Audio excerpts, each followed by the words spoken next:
Welcome to the world of Eora, a news and lore podcast about the Pillars of Eternity games, as well as Obsidian Entertainment's upcoming release, Avowed.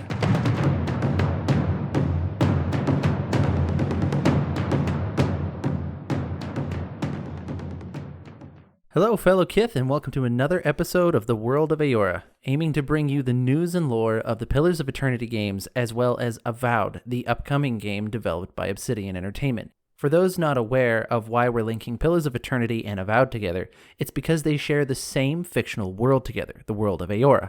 And so as the theory goes, if we dive into the mechanics, lore, and history of Pillars of Eternity, it'll give us some insights into Avowed as it undergoes development.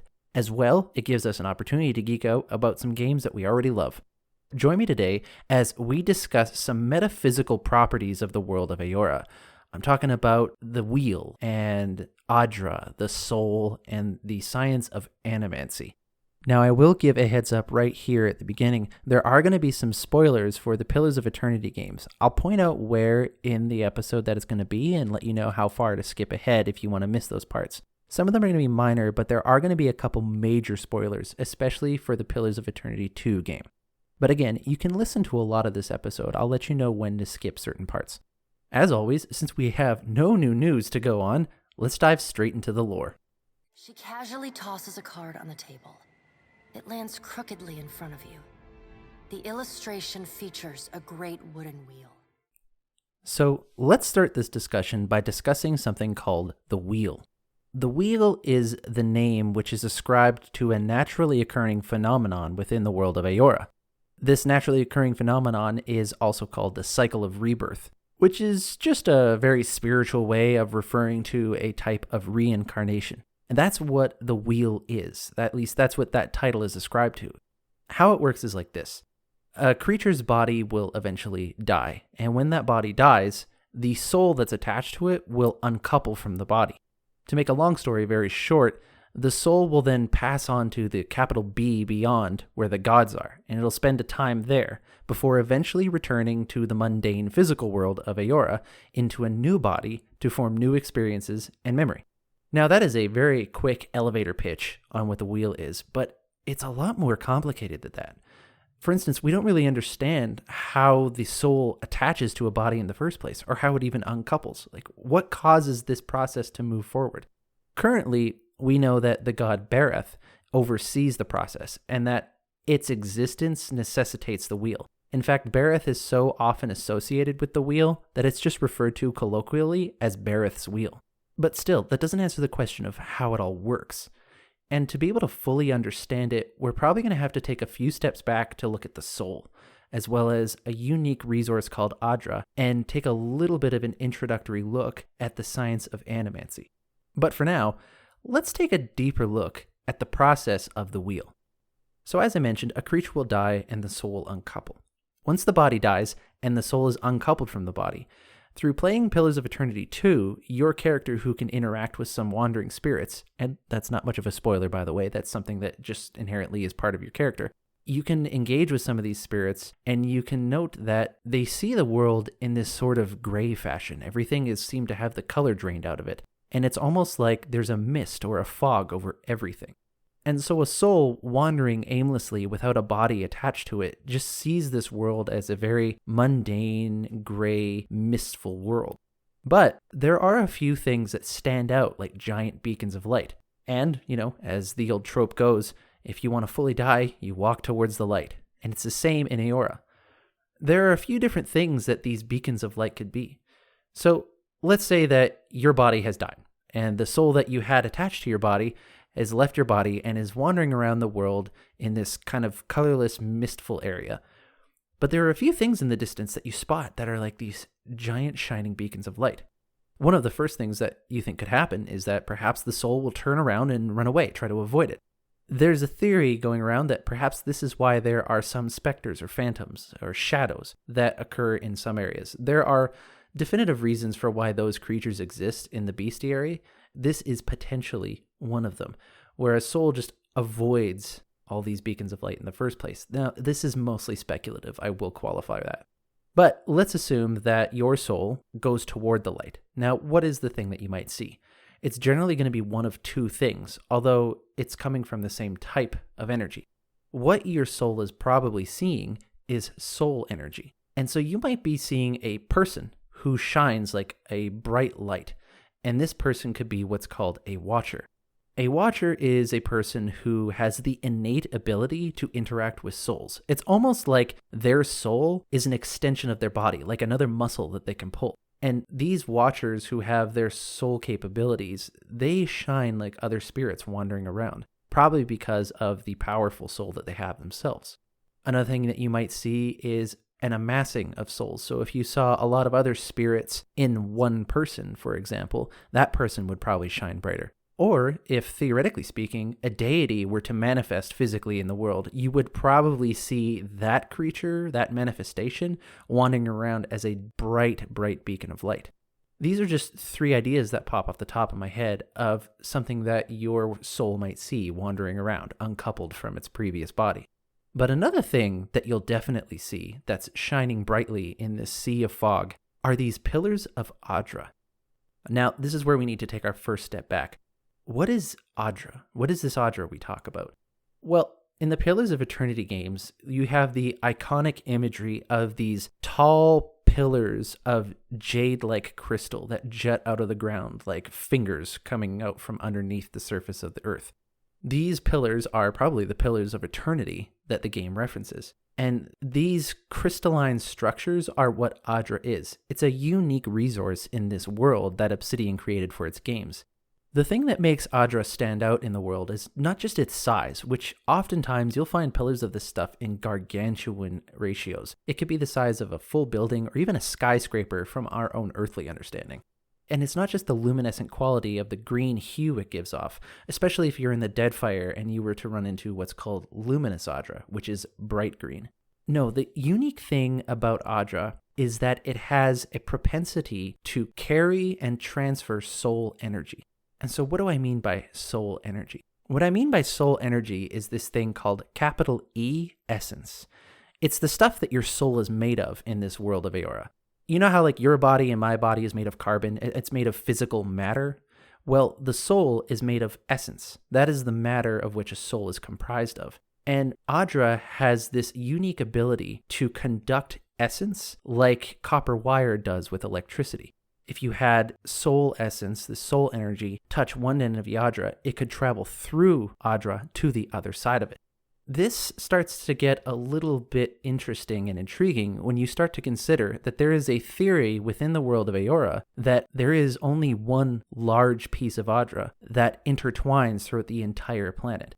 People in the world don't have the technology to dig far underneath the surface of Eora, so they can't really confirm this. It's just a theory. Because these veins of Adra that jet out of the ground like massive pieces of jade, they seem to just go miles and miles underground, and they've found them connecting, I would imagine, from one place to another. And it's just a theory, but it seems like something that most people accept as true. And it makes you wonder, if your soul is uncoupled from your body because your body died, and it goes to touch one of these Adra, which is conductive to your soul's matter, to your soul's essence, if all the Adra is connected, then where would your soul go to? And that's the theory behind what's going on with the wheel, is that the essence of your soul, the actual material that your soul is made of, in a sense, approaches this beacon of light, this Adra that is shining ethereally from your perspective. And whether you get close to it or you actually have to physically, non-physically touch it with your essence, it doesn't really matter. Either way, the soul approaches the Adra and is pulled into it. At this point, we have nothing but speculation to offer. But as the theory goes, the soul travels through these Adra pillars, down deep into Eora. And at some point, it passes through the shroud, a capital S shroud, which is the barrier between the physical world and the non-physical world, where the deities are. And this actually leads me to wonder something. Is Adra a multi-dimensional object? If it's in the physical world and a soul goes to touch it and it's traveling through Adra, passes through the shroud and ends up in the beyond where the gods are, does that mean that Adra is present in both the non-physical and the physical world? Is it transdimensional? I don't know. That's an interesting idea. I know that when you're playing one of the DLCs for Pillars of Eternity 2, you end up in kind of one of these ethereal planes, and you can see what looks like roots of Adra coming from above the screen, theoretically miles above everything else. And it makes you wonder, does Adra exist materially and non-materially and somehow connect those two realms together, and that's how everything operates? I don't know. That's if this theory is true about how everything works, and it's just a little bit of speculation on my part. But regardless, your soul travels through this Adra, passes the shroud, and ends up in a place where the gods are. And it's at this point that it spends a time there with the deities. Now, this is where there's going to be a bit of spoilers for the Pillars of Eternity 2 Deadfire game. There is a piece of lore that we find out near the end of the game. It's not a narrative-breaking detail, but it is a detail about how the wheel works and part of the purposes behind it. And so if you don't want to know that without finding out yourself, I would say skip ahead about 20 seconds. But the soul will go through the Adra and end up where the gods are. And this entire process fractures the soul. It splinters off some of the essence, and this is referred to as entropy. And this splintered essence that comes off feeds and sustains the gods like food, which is where they get their sustenance from. So that's the end of the spoiler. So your soul is there with the gods for some time, and after a while, due to a sort of lottery, your soul will eventually be returned. Or if it's not a lottery, it'll be one of the gods that sends your soul back to go into a specific body. Interestingly enough, Reincarnation does this with the Pale Elves. Whenever a Pale Elf dies and the soul leaves that body, and it goes down through the Adra to where he is, I suppose, if that's how you want to use the words, eventually he returns those same souls to another Pale Elf body. And this is unprecedented in the world of Eora, where it's seemingly random where souls can end up from one side of the planet to the other. So we're not really sure why Reincarnation is doing this, although there are some speculative ideas as to what's actually going on. Now, one interesting idea that I want to stop and talk about here is this impact that it could have on Avowed. I have a really big hope that in the game of Avowed, we will have some sort of say into our character's past life. Because theoretically speaking, whatever character we play in Avowed should have past lives. And I would hope that those past lives somehow impact the way our character plays through the story of the game. Maybe it's a DLC or something too. Maybe after the base game, Obsidian released DLC that explores our character's backstory. But I've always had this dream that they would somehow include it into the character creation, that we could choose from several different backgrounds that inform the way we play the game, or how we interact with souls of some sort. I don't know exactly how it would work, but still, it would be really fascinating to see how our past lives interact with our character that we're playing in the game of Avowed. But anyways, I digress. Let's get back to the imagery of the wheel. And so your soul will return from the beyond back to Eora and enter into a new body, presumably one that's in the womb, I would imagine, or newly born. And that is essentially what the wheel is in a nutshell. Again, there's a lot about it we don't know, and I've put forward a lot of speculation, but we got the basic parts of what's going on here. The body dying, the soul leaving the body, going through the Adra, and getting to where the gods are, however that works, and then returning back to Eora, entering into a new body. This is a natural phenomenon in the world. I've already pointed that out. It's existed in the world as far back as animancers can tell, and it's very, very closely associated with Berath. But there is one key detail about the wheel that I have failed to mention at this point for spoiler reasons. And so I would consider this next spoiler to be a major one. So if you don't want to have a major plot point of Pillars of Eternity 2 spoiled for you regarding the wheel, I would say skip ahead about 30 seconds. But as I've mentioned, Berath and the wheel are often so closely associated that it's just referred to as Berath's wheel. But the thing about this is that Berath was not always overseeing the wheel. It was not always overseeing the processes of it. And because of Berath's involvement in keeping the wheel alive, it now relies on the god to operate. The wheel cannot operate on its own anymore. And so if Berath were to cease overseeing the wheel, it would cease to function, essentially. But let's return to that end part of the wheel for just a second, where the soul leaves the beyond where the gods are and returns back into a body on the planet of Eora. I want to focus in on that moment of when the soul enters into another body. It's your unique mixture of soul and body that creates the unique person. And that's one distinction to make completely, is that the soul is not you. You are a mixture of the body that you have and the soul that you have. Because, as I've just explained, the soul stays consistent from one life to another. And yet, The previous life of a soul is not you. That was a different person, right? But you are clearly you, and you have the same soul as someone in the past life had. So really, it's the unique combination of the two that make the unique person. It leads to an interesting idea of identity. And it also leads to the question of, like, what is the soul in this world? Like, what does it actually contribute that makes you the unique person that you are?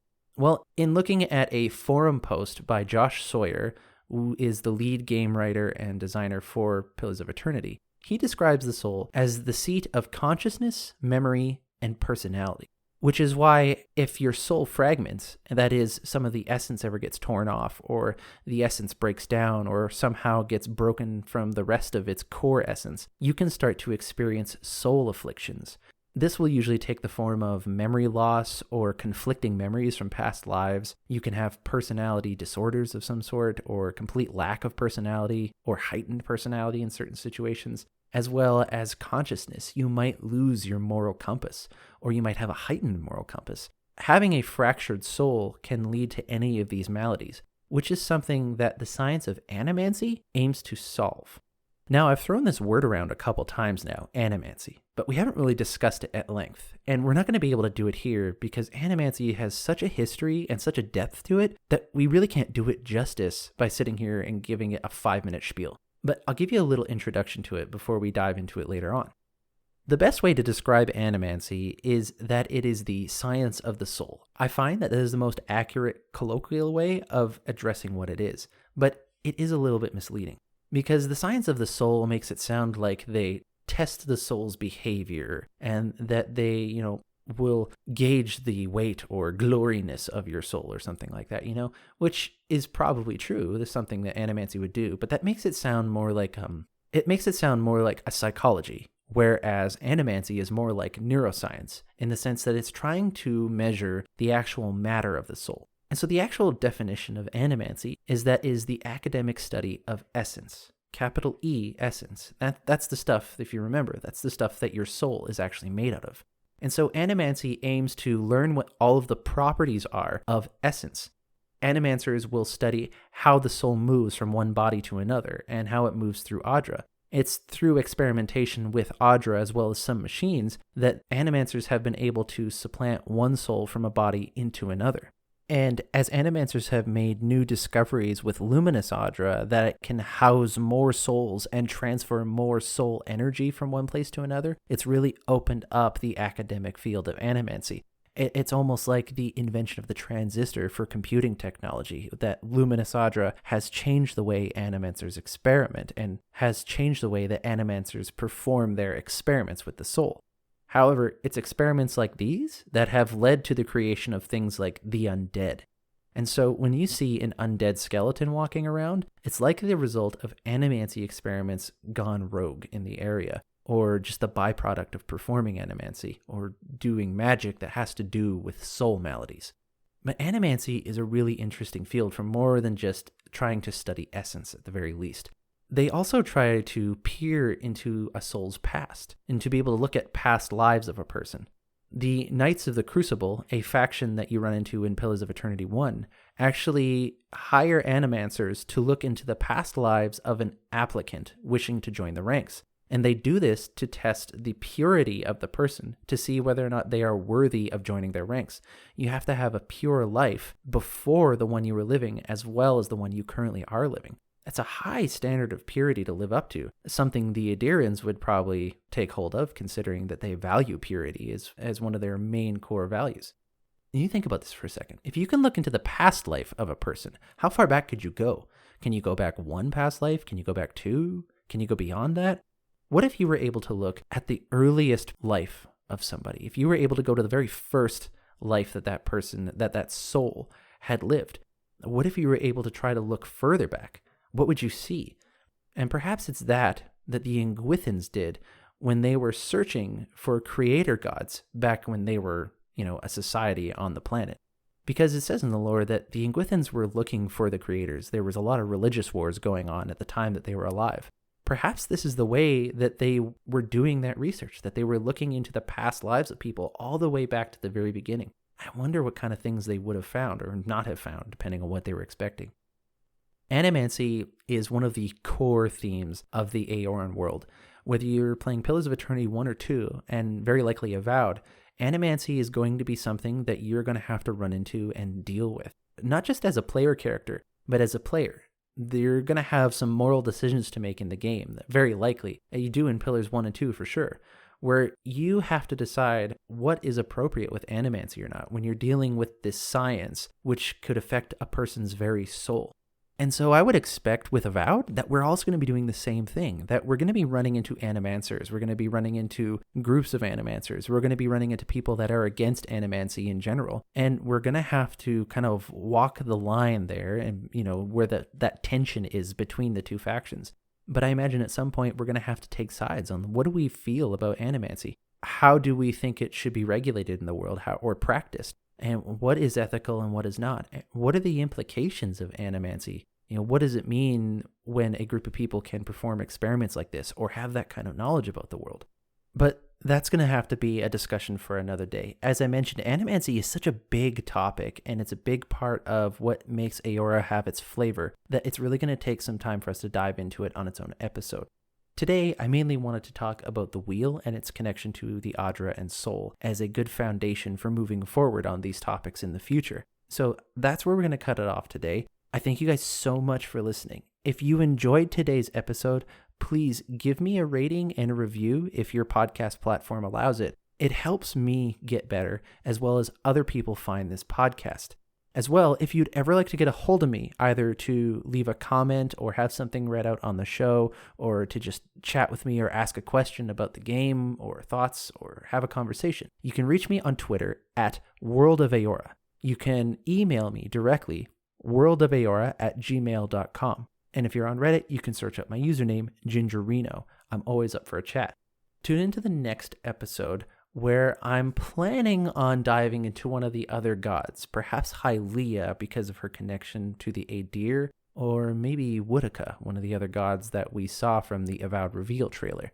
But there's a plethora of other things that need to be talked about. I'm also considering doing something about disposition and priests and paladins. We'll see. I'd like your guys' feedback. If there's topics that you guys want me to cover at all on this show, again, reach out to me through Twitter, email, or on Reddit. I'd be happy to oblige. Anyways, that's all I got for today. I'm your host, Gingerino. Thank you so much for tuning in, and I'll see you next time.